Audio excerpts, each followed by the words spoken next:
Mga kasayan, tunog pandesal na busina, dual horn. Ito siya kasayan. Pagka ganito yung busina natin, ibig sabihin isa lang gumagana. Kaya tunog pandesal siya.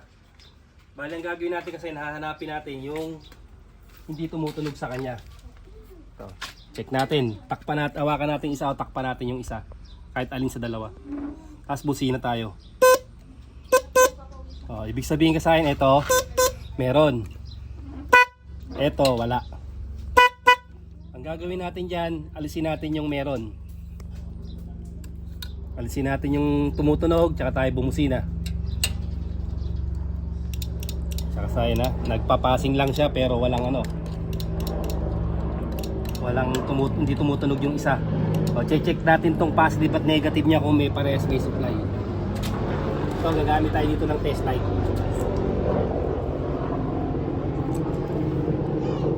Lagyan natin sa positive. Tignan natin kung merong ground.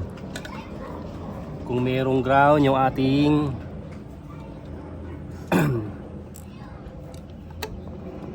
kung merong ground yung ating busina. Ito siya kasaya na. Ito yung ground niya. Kasi ano to, kahit magkapalitan yan, walang polarity siya. Ayun yung ground natin ha.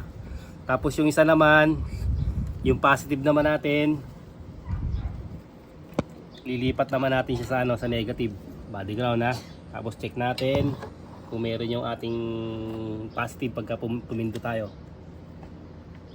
Pag pindot natin dapat iilaw siya. Ayun siya kasaya no? May ilaw yung ating test light. Ayun. Ibig sabihin buo yung wiring natin. Buo yung wiring ng ating busina. Okay pares yung wiring, yung positive at negative. Ganito yung gagawin natin ha. Dito sa busina meron kayong makikita na ano na ito sa may ibaba niya. Ayan o. Ayan siya ha. O kabila niyan, pati dito sa kabila meron. Ito naman yung sa kabila. Ito tutok mo dito. Ayan naman yung sa kabila niya. Ang gagawin nyo dyan, dahil ito hindi tumutunog, di natin gagalawin. Etong isa lang. Babakbakin nyo ngayon to.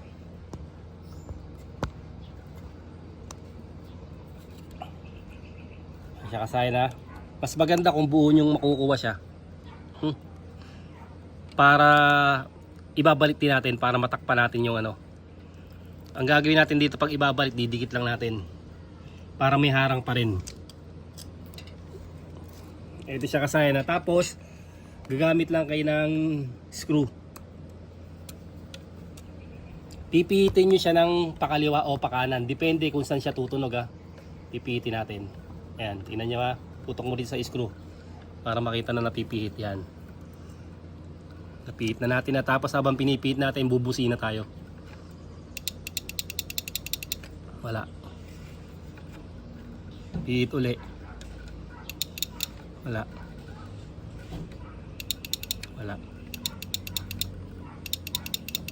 Tapos paigpit naman.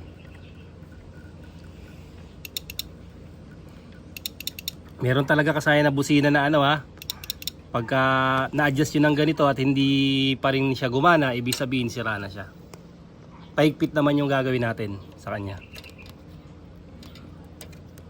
Ikot-ikot lang. Kanina pa ano tayo eh. Kasi paigpit naman. Hanggang sa maubos natin yung ikot niya. Ayan na. Ayan, maigpit na siya. Wala pa rin. Dagdag pa rin tayo. Kailangan mahanap natin siya. Pagka sumagad siya talagang wala. Ayan, kasayan tumunog na siya ng konti. Pag wala, sumagad na wala pa rin, kaliwat kanan, ibig sabihin sira na talaga siya. Yan, nawawala pa. Bali, bawasan natin konti. Wala. Paigpit lang. Sa paigpit lang siya natunog. Yun. Konti pa.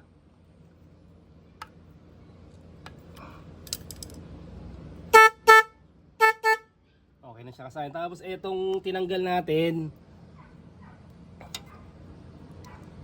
Dikit lang din natin sa kanya.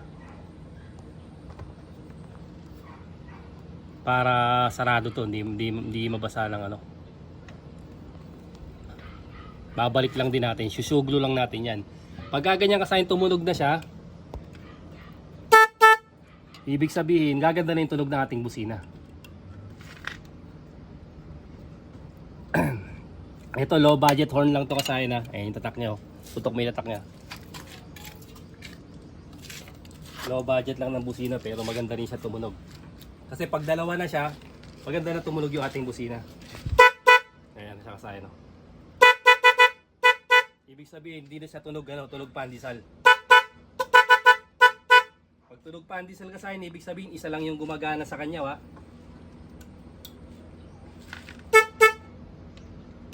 Pangit yung tunog ng ating busina pagka isa lang yung gumagana. Ganun lang yung gawin nyo kasayan. At yung iba, kung umuubra, yung iba naman hindi.